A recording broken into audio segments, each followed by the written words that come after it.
before the battle was over, Gideon found out that God had the best plan.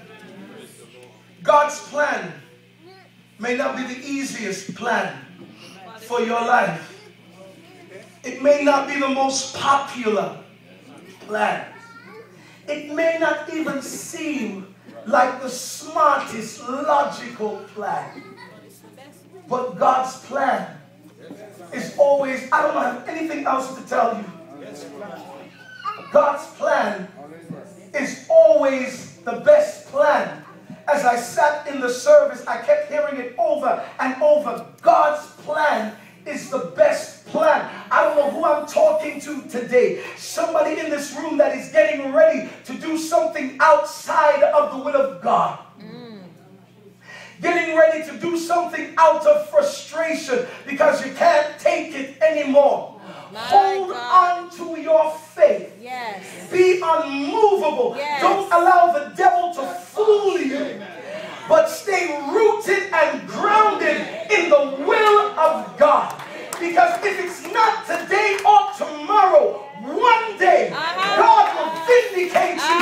The God that you serve will come through for you. Always believe and always have confidence in the plans of God.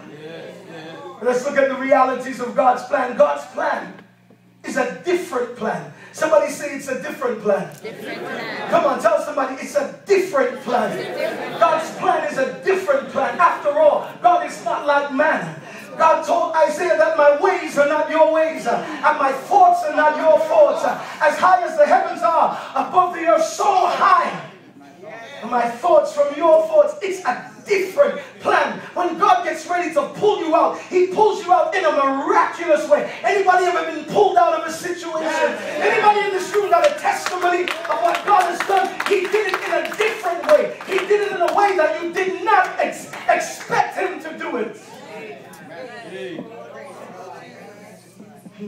It's a different plan. When we plan, when we make plans for our lives, what do we always try to do? We always try to stack the deck in our favor. It's true. When you're making a plan, you always make sure that it works out best for you.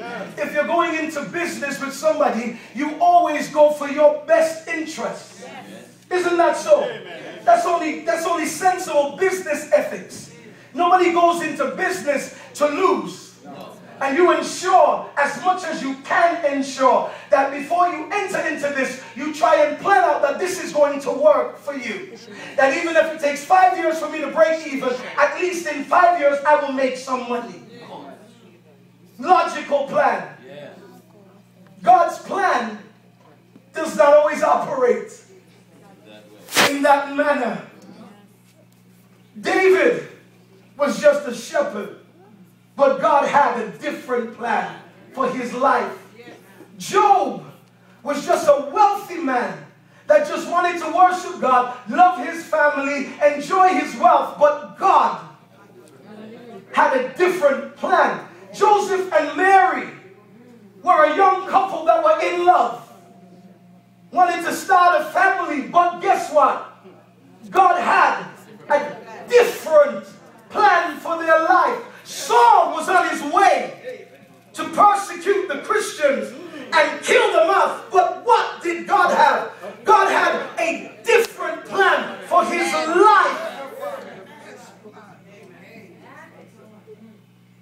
Everything that you're planning right now, you need to prayerfully submit it to God and ask God, do you have a different plan? Yes.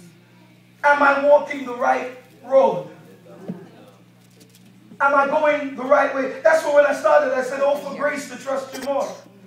You know, and it was funny because all the saints lifted their hands and they started to, you know, and if we kept singing it, we would fall out, start speaking in tongues and act Pentecostal. But when it comes to tomorrow, when God tells you to do something that does not make sense, what happened to the Jesus, how I trusted him, how I proved him all in all, that goes out of the window. Because our logic and our own strength comes in. That's why we're not seeing the power of God move in the way that we want to see it move, because we're not willing to follow God's plan. God's plan is a different plan. God's plan is also a declared plan. Somebody say it's a declared plan. When God has a plan for your life, He will declare it. Here is Gideon. Gideon has seen his 32,000 man army. That's what he started out with. 32,000 men reduced to just 300 men. Yeah. 32,000 reduced to 300. You do the math. Okay. How much, Bishop? 31,700 sent back home. 31,700 strong men that had the ability to fight. That if you had only stayed with me, we could have won this. That's what Gideon must have been thinking.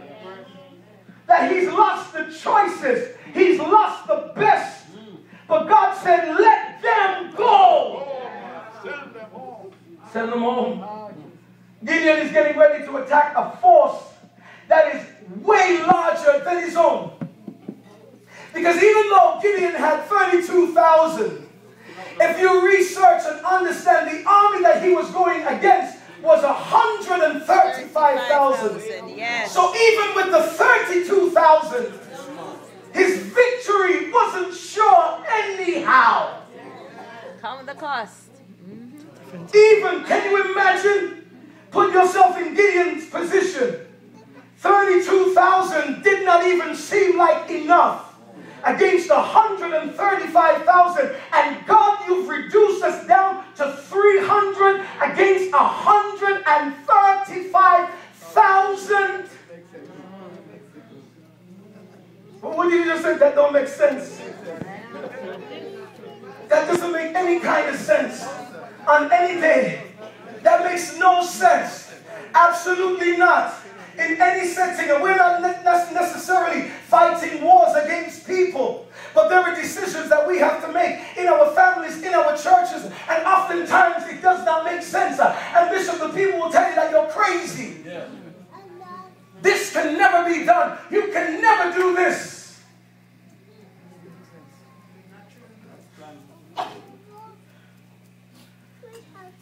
When God begins to strip you, when God begins to take things from you, and I'm talking from experience, God is not asking you for a leap in the dark type of thing.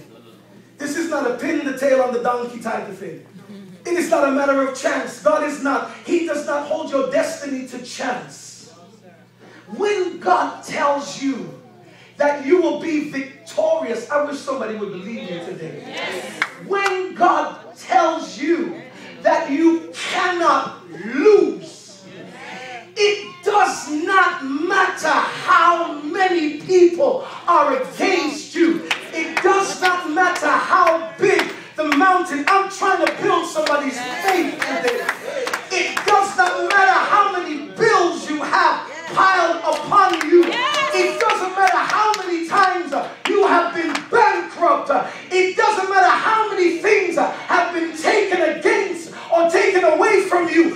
When God tells you that you cannot lose, you have to stand flat-footed, immovable, steadfast in what God says.